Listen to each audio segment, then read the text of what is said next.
Hello guys, ഞാൻ എൻ്റെ last വീഡിയോയിൽ പറഞ്ഞിട്ടുണ്ടായിരുന്നു ഞങ്ങളുടെ കൂട്ടത്തിൽ ഒരാളുടെ ബർത്ത്ഡേ വരുന്നുണ്ടെന്ന്. അപ്പോൾ ആ ആളുടെ ബർത്ത്ഡേ സെലിബ്രേഷൻ്റെ കുറച്ച് വിശേഷങ്ങളാണ് കേട്ടോ ഇന്ന് കാണിക്കുന്നത്. രാവിലെ ബ്രേക്ക്ഫാസ്റ്റിന് പൂരി ആയിരുന്നു കഴിച്ചിട്ടുണ്ടായിരുന്നത്. പൂരി ബ്രേക്ക്ഫാസ്റ്റിന് അത്ര നല്ലതല്ലെന്നറിയാം, എന്നാലും വല്ലപ്പോഴും അല്ലേ. പിന്നെ ഉച്ചയ്ക്ക് ഡ്യൂട്ടിയൊക്കെ കഴിഞ്ഞ് വന്നിട്ട് നല്ല നെയ്ച്ചോറും അതേപോലെ തന്നെ ചിക്കൻ കറിയൊക്കെ ഉണ്ടാക്കി കഴിച്ചിട്ടുണ്ടായിരുന്നു.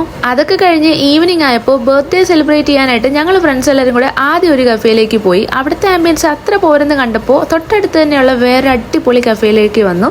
അതാണ് കേട്ടോ ഡെയ്സി കഫേ. അവിടുത്തെ ആംബിയൻസ് 10/10 ആയതുകൊണ്ട് തന്നെ ബർത്ത്ഡേ ബോയോട് വിളിച്ചിട്ട് ഞങ്ങൾ നേരെ ഡെയ്സി കഫേയിലേക്ക് വരാൻ പറഞ്ഞു. അപ്പോൾ ആദ്യം ഞങ്ങൾ 3 പേര് മാത്രമേ ഉണ്ടായിരുന്നുള്ളൂ കേട്ടോ, ബാക്കിയുള്ളവരെല്ലാവരും പിന്നെയാണ് വന്നത്. അപ്പോൾ അവർ വരുന്ന ടൈമിൽ ഞങ്ങൾ ഒരു പിസയൊക്കെ ഓർഡർ ചെയ്ത് കഴിച്ചിട്ടുണ്ടായിരുന്നു. അതിന്റെ കൂടെ തന്നെ കുറച്ച് ഫോട്ടോസും വീഡിയോസും ഒക്കെ എടുത്തിട്ടുണ്ടായിരുന്നു. അതേ ഈ ഇങ്ങേറ്റം ഇരിക്കുന്നതാണ് കേട്ടോ നമ്മുടെ ബർത്ത്ഡേ ബോയ്. പിന്നെ എല്ലാവരും വന്നിട്ട് ഞങ്ങൾ ലാസ്റ്റ് കേക്കൊക്കെ മേടിച്ച് നല്ല അടിപൊളിയായിട്ട് തന്നെ ബർത്ത്ഡേ സെലിബ്രേറ്റ് ചെയ്തിട്ടുണ്ടായിരുന്നു. പിന്നെ വേറൊരു കാര്യം, കമന്റ് സെക്ഷനിൽ വന്നിട്ട് ആരും ബർത്ത്ഡേ വിഷസ് ഒന്നും ഇടാൻ നിൽക്കണ്ട, കാരണം പുള്ളിയുടെ ബർത്ത്ഡേ കഴിഞ്ഞിട്ട് 2 മാസമായി. ഓഗസ്റ്റ് 18 കേട്ടോ ബർത്ത്ഡേ. വീഡിയോസ് അപ്ലോഡ് ചെയ്യാൻ ഇപ്പോഴാണ് ടൈം കിട്ടിയെന്ന് മാത്രം. അങ്ങനെ കേക്കൊക്കെ കട്ട് ചെയ്ത് ഞങ്ങൾ അവിടുത്തെ ആംബിയൻസ് ഒക്കെ എൻജോയ് ചെയ്ത് കുറച്ച് കഴിഞ്ഞപ്പോഴേക്കും ഞങ്ങൾ ഓർഡർ ചെയ്ത നല്ല അടിപൊളി പിസ്സ വന്നിട്ടുണ്ടായിരുന്നു. ഇവിടെ അവർ സെർവ് ചെയ്തത് വുഡ് ഫയർഡ് ആയിട്ടുള്ള പിസ്സ ആയിരുന്നു. ഞാൻ ആദ്യമായിട്ടാണ് കേട്ടോ വുഡ് ഫയർഡ് പിസ്സ കഴിക്കുന്നത്, അതുകൊണ്ട് തന്നെ എനിക്ക് ഒത്തിരി ഇഷ്ടപ്പെട്ടു.